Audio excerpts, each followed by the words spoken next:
This recipe for pineapple pulled pork tacos is super easy to make, and the slow cooker does all the work. Guys, when it's a busy week and you want to pull off Taco Tuesday, it's time to get some help from the slow cooker and the Taco Tuesday cookbook. Together, I guarantee your Tuesdays will be the best taco night of your week. So let's get started by placing our pork tenderloin inside the slow cooker. I'm going to add about a cup of the pineapple chunks as well, and the rest I'm going to reserve for later.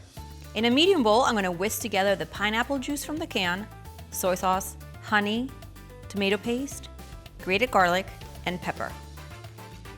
Let's pour the sauce into the slow cooker, and now we cover and set it on low for 6 to 8 hours.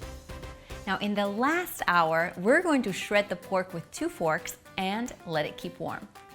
In a medium bowl, I'm going to combine my Pico de Gallo with the reserved pineapple chunks to make a super easy pineapple salsa. Now we're totally ready to assemble, and that's my favorite part of the Taco Tuesday videos.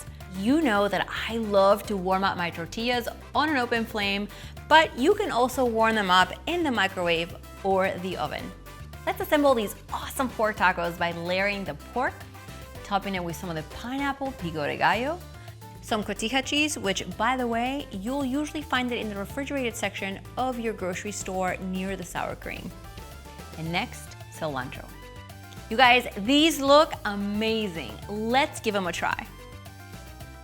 Man, you've gotta make these. Plus, leftovers make awesome pork taco salads, rice bowls, epic.